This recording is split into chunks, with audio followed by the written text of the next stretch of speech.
નમસ્તે, હું કારેણા મિત અને હું કારાવદ્રા અભિનવ. અમે ભાણવડ તાલુકાની શ્રી જામરોજા પ્રાથમિક શાળામાંથી આવીએ છીએ. અમારા પ્રોજેક્ટનું નામ છે દેશી ગાય જાહેર પ્રાકૃતિક ખેતીનો પ્રોજેક્ટ.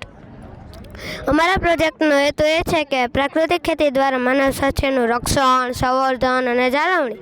આ ઉપરાંત વધુમાં વધુ લોકો પ્રાકૃતિક ખેતી અપનાવે તથા તેનાથી માહિતગાર થાય.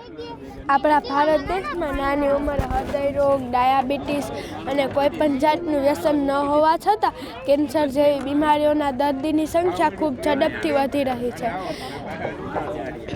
બીજા પ્રકારની ખેતી છે સજી ખેતી, જેને આપણે ઓર્ગેનિક ખેતી તરીકે પણ ઓળખીએ છીએ. પરંતુ તેની મોટી સમસ્યા એ છે કે ખેડૂતોની આવકનો મોટો હિસ્સો મોંઘી ઓર્ગેનિક દવાઓ ખરીદવામાં જાય છે.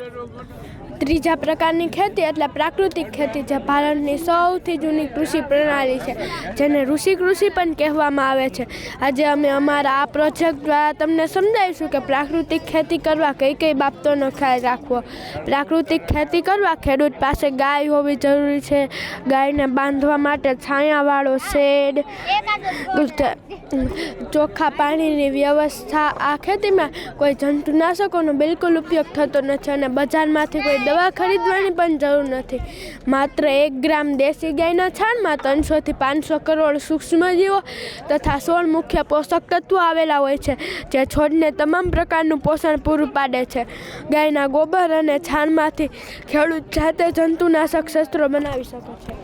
પ્રાકૃતિક ખેતી કરવાથી ભારતમાં અત્યારે જે નાની ઉંમર હૃદય રોગ, ડાયાબિટીસ જેવા રોગો થાય છે તે થતા નથી. પ્રાકૃતિક ખેતી કરવા માટે ગાય હોવી જરૂરી છે. આ વર્મિંગ કમ્પોસ્ટ બેડ છે. આમાં અળસિયાનું ખાતર તૈયાર થાય છે. આ જંતુનાશક શસ્ત્રો છે. હવામાનની વિપરીત અસર થતી નથી. બધી ઋતુમાં સારું ઉત્પાદન મળે છે. આ ખેતી ભયંકર રોગોમાંથી મુક્તિ આપે છે. આજની અમારી આકૃતિમાં પ્રાકૃતિક ખેતીના આધારસ્તંભ એવી મુખ્ય 5 વસ્તુનો સમાવેશ કર્યો છે, જેમાં જીવામૃત, બીજામૃત, ઘન જીવામૃત, જંતુનાશક શસ્ત્રો અને વર્મિંગ કમ્પોસ્ટ છે. જીવામૃત એક પ્રકારનું પ્રવાહી ખાતર છે જે છોડને તમામ પ્રકારના જરૂરી પોષક તત્વો પૂરા પાડે છે. ઘન જીવામૃત એક મૂળભૂત ખાતર છે જે પાકની ઉત્પાદકતા અને ફળદ્રુપતામાં વધારો કરે છે. બીજામૃતનો પટ આપવાથી ઉગાવો સારો મળે છે, જમીનજન્ય રોગો સામે રક્ષણ આપે છે તથા ફૂગનાશક છે. જંતુનાશક શસ્ત્રોમાં અમે નિમાસ્ત્ર, બ્રહ્માસ્ત્ર, અગ્નિઅસ્ત્ર તથા દસપર્ણી અર્ક બનાવેલ છે, જેનો ઉપયોગ પાકમાં આવતી ચૂસ્યા પ્રકારની જીવાત, નાની મોટી ઈયળો, કીટકો તથા ફળમાખીઓને નિયંત્રણ માટે કરવામાં આવે છે. આ ઉપરાંત પાકની વૃદ્ધિ તથા વિકાસમાં પણ આ દવાઓ મદદરૂપ થાય છે.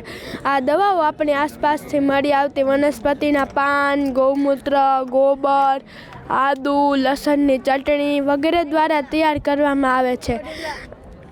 અસ્તુ.